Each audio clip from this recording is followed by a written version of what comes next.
तो गाइज मैं हूं आयुष और आप देख रहे हैं रेसल इंडिया। स्वागत है आपका आज की इस वीडियो में जहां पे हम बात करने वाले हैं WWE नाइट ऑफ चैंपियंस। जी हां, सऊदी अरेबिया जेडा में पेपर व्यू हुआ और triple main event. Finally we can sing हो। और भाई मतलब ये गाना पूरी रात क्या पूरे साल क्या अब चलता रहना चाहिए, because Seth fricking Rollins is the world heavyweight champion. इससे बढ़िया शुरुआत इस शो की हो नहीं सकती थी। उसके बारे में हम बात करेंगे। कमाल, Cody Rhodes actually lost to Brock Lesnar. ये एक अच्छे तरीके से बुक करा गया था मैच, जो कि आगे के लिए बहुत इंटरेस्टिंग चीजें सेटअप करता है। और साथ के साथ मेन इवेंट में the tribal chief is finally going down और ब्लड लाइन का जो एंड है वो सामने दिखता हुआ आ रहा है, बिकॉज जिमी ऊसो ने वो किया जो इतने महीनों से जे ऊसो नहीं कर पाए। ही सुपर किक्ड रोमन रेंज एक बार नहीं 2 बार, और उसकी वजह से ट्राइबल चीफ का जो सपना था 4 बेल्ट कैरी करने का एक टाइम पे, वो बिल्कुल भी नहीं हो पाया। तो हम सारे शो के बारे में बात करेंगे गाइज। आप वीडियो को एंड तक जरूर देखते रहें, लाइक बटन दबाना बिल्कुल भी ना भूलें। और साथ के साथ मैं ये भी बता दूं, आप प्रोबेबली ये वीडियो देख रहे हैं सुबह इंडिया के टाइम के अकॉर्डिंग, बिल्कुल सुबह सुबह, तो गुड मॉर्निंग। लेकिन असली अखाड़ा पॉडकास्ट भी या तो आ चुका है या फिर आने वाला है बिल्कुल किसी भी टाइम पे। अब तो आप लिंक इन डिस्क्रिप्शन असली अखाड़ा को देख सकते हो। तो डेफिनेटली असली अखाड़ा जो नाइट ऑफ चैंपियंस का रेटिंग्स का पॉडकास्ट है उसके लिए आप स्टे ट्यून्ड रहें। स्टार्ट करते हैं फर्स्ट मैच से। इस पेपर व्यू पे जो देखने को मिला, Seth freaking Rollins versus AJ Styles. और भाई इन लोगों ने बिल्कुल भी डिसअपॉइंट नहीं करा। मतलब इन्होंने मैच का पेस स्लो करा ही नहीं। एक भी टाइम पे ऐसा लगा ही नहीं कि ये मैच स्लो हो गया है, बोरिंग हो गया है। और काफी इंटरेस्टिंग यहाँ पे इन दोनों के बीच में मैच देखने को मिला। मेरे हिसाब से क्लियर था कि सेथ रॉलिंस को ये टाइटल जीतना है, जिस हिसाब से बिल्ड करा जा रहा था इस शो से पहले। लेकिन इसके अलावा ये मैं जरूर बोलूंगा कि AJ Styles is still phenomenal. क्या मैच उन्होंने दिया यहाँ पे सेथ के साथ। ऐसा लगा नहीं एक पॉइंट पे कि इनकी केमिस्ट्री जो है वो कहीं ना कहीं मिसिंग है। बहुत ज्यादा फ्लूइड था इनका ये मैच। और सेथ रॉलिंस अपनी नी को सेल कर रहे थे, सुसाइड डाइव लगाते हुए उनकी नी हर्ट हुई, उसको ये स्टोरी लाइन एक सेल कर रहे थे। और पूरे मैच में एजे स्टाइल्स फिनोमिनल फोरआर्म एक बार भी नहीं लगा पाए। सेथ रॉलिंस के पास हर बार उस चीज का एक काउंटर था, लेकिन यहाँ पे पेडिग्री लगाई एजे स्टाइल्स ने सेथ रॉलिंस के ऊपर, जो कि एक बढ़िया काउंटर था। सेथ रॉलिंस ने स्टॉम्प पे लगाया and that is how he defeated AJ Styles to become the new world heavyweight champion. Match की मैं बहुत तारीफ करूंगा, बिकॉज एक ओपनर की तरह इसको सेट करा गया था। फर्स्ट टाइम यहाँ पे टाइटल को लाया गया था और ट्रिपल एच आते हैं मैच के बाद, सेथ रॉलिंस को बेल्ट पहनाते हैं and he has been crowned as the new and the first WWE world heavyweight champion. Seth की एक बैकस्टेज इंटरव्यू सुनने को मिली थी एज द चैंपियन, जहां पे वो बात कर रहे थे कि 2019 से वो वेट कर रहे थे एक वर्ल्ड टाइटल के लिए, कि एक उनके कंधे पे वापस एक वर्ल्ड टाइटल आए, और वो मोमेंट फाइनली आ चुकी है। आप लोगों को पता है my favourite is Seth fricking Rollins, और इस वीडियो में प्रॉब्ली मुझे अपना इंटरव्यू वापस लाना पड़ेगा that Seth wins the title, Seth wins the title. तो भाई मजा आ गया देख के, मोमेंट काफी कमाल की थी। एंड मंडे नाइट रॉ में मंडे नाइट रॉलिंस आएंगे, अब इस बार वो एज अ वर्ल्ड चैंपियन आएंगे। मजा आ गया इस मैच को देख के गाइस। नेक्स्ट मैच की हम बात करते हैं, ट्रिश वर्सेस बेकी लिंच। और यहाँ पे एक काइंड ऑफ अच्छी WWE ने ट्विस्ट एंडिंग दी हमको, क्योंकि मुझे लग रहा था कि क्लियरली बेकी लिंच जीत जाएंगी, भाई कुछ खास होगा नहीं। लेकिन WWE ने यहाँ पे एक अच्छा इनोवेटिव चीज करी कि जोई स्टार्क इन्वॉल्व हो गई है ट्रिश के साथ।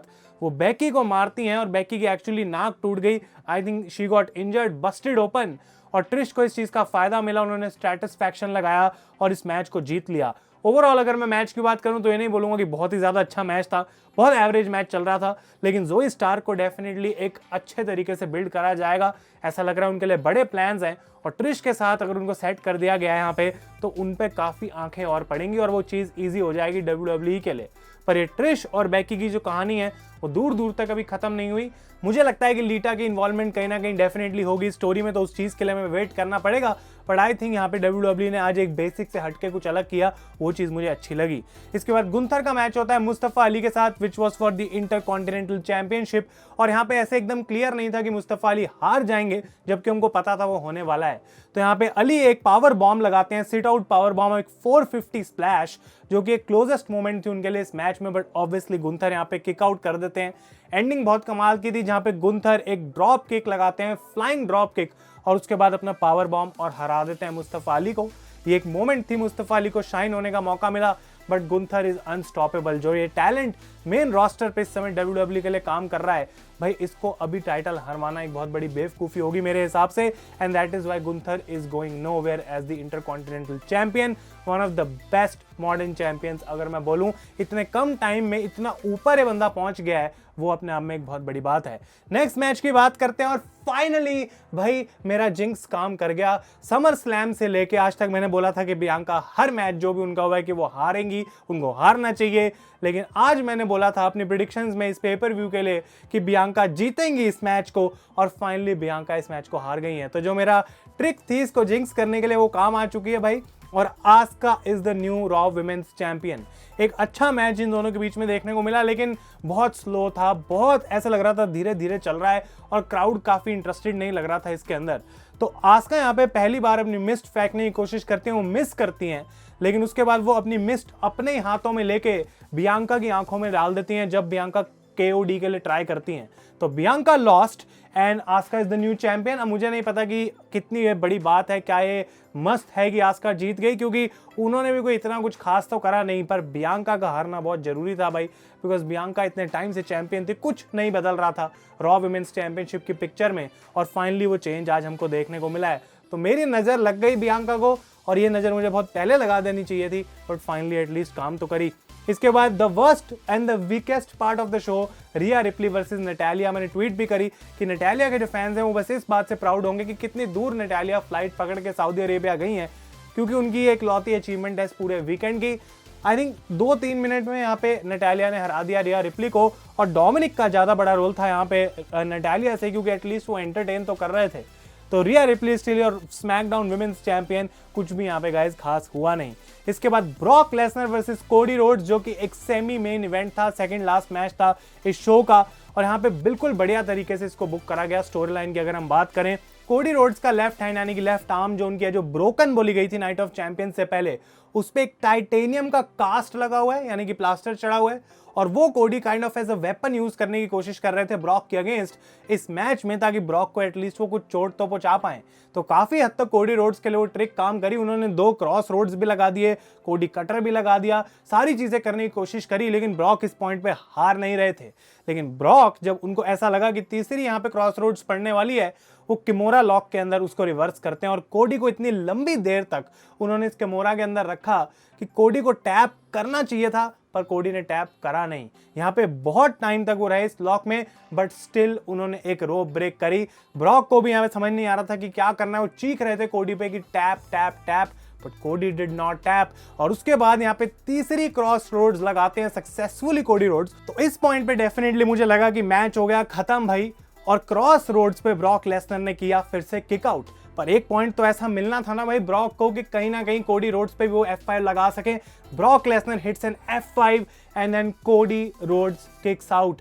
और यहाँ पे मतलब ब्रॉक को समझ नहीं आ रहा था कि कैसे हराना है कोडी को, भाई मैं क्या करूं अब इस पॉइंट पे।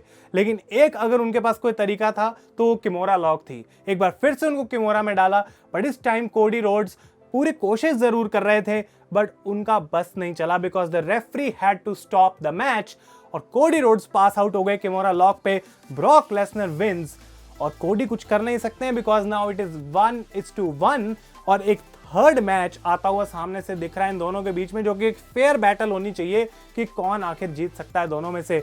पर WWE ने बहुत अच्छे तरीके से इसको बुक करा। कोडी ने सेम फिनिश यूज करने की कोशिश करी थी जो बैकलैश में तरीका यूज किया था जीतने के लिए, वो आज काम नहीं आया, और ब्रॉक लेसनर ने उसको परफेक्टली रिवर्स करा अपनी किमोरा को और भी ज्यादा स्ट्रॉन्ग बनाने के लिए।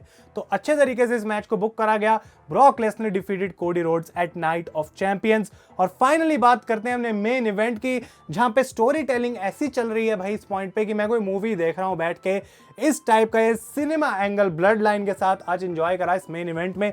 मैच की मैं बात करूं तो ऐसा नहीं था 5 स्टार क्लासिक मैच कोई देखने को मिला, बहुत नॉर्मल था, लेकिन स्टोरी लाइन इसके अंदर एक बहुत इंपॉर्टेंट पार्ट थी। सैमी ज़ेन आए यहाँ पे अपनी एंट्रेंस में अपने वाइट कपड़ों में, सऊदी के फैंस को उन्होंने यहाँ पे काफ़ी खुश किया उस चीज़ से, वो एक कमाल की चीज़ थी। और रोमन रेंस ऐसा कूल मेंटेन करके उन्होंने रखा हुआ था इस मैच के अंदर कि मुझे कोई छू नहीं सकता है, 1000 दिन हो गए मुझे एज ए चैंपियन। कमाल की उनकी एंट्रेंस थी, और यहाँ पे हमें कुछ कमाल की मोमेंट्स भी देखने को मिली, उसके बारे में अब बात करते हैं। तो स्टनर लगाते हैं केविन ओवेंस रोमन रेंस को, और रोमन रिवर्स काइंड ऑफ भागते हुए आते हैं मोमेंटम में, और एक स्पीयर लगाते हैं। उसके बाद हेलुवा किक लगती है यहाँ पे सोलो को, जो कि एक मेन ट्रांजिशन पॉइंट था जहां पिनफॉल हो सकती थी, बट रोमन रेंज यहाँ पे बचा लेते हैं इस पिनफॉल को होने से। और जेन होते हैं रिंग में, रोमन उनको स्पीयर लगाने की कोशिश करते हैं बट वो साइड हट जाते हैं, रेफरी को स्पीयर लग जाता है and the referee goes down. और हम जानते हैं जब भाई referee goes down that's when the chaos starts. Roman Reigns को यहाँ पे सैमी जेन एक सुपरमैन पंच लगाते हैं, स्पीयर के लिए जाते हैं बट रोमन वापस उनको एक सुपरमैन पंच लगाते हैं। तो केविन यहाँ पे स्पीयर लगाते हैं रोमन को, सारे अपने एक दूसरे के फिनिशर्स एक्सचेंज कर रहे थे और यहाँ पे सोलो स्पाइक के अलावा इस पॉइंट पे सारे फिनिशर्स हमको देखने को मिल चुके थे और रेफरी डाउन था, द ऊसोस कम आउट। और ऊसोस जब आए बाहर तो हमको ये बात पता है कि रोमन ने मना किया था ऊसोस को आने से, लेकिन ऊसोस ने तब भी हेल्प करने की कोशिश करी यहाँ पे रोमन की। तो वो रिंग में लड़ रहे थे सैमी और केविन से और गलती से सैमी डक्स और सुपर किक लग जाती है यहाँ पे, double super kick solo Sikoa को, और रोमन रेंज बाहर गिरे हुए थे। उन्होंने सिर्फ इतना ही पार्ट देखा कि सोलो को सुपर किक कैसे मार दी।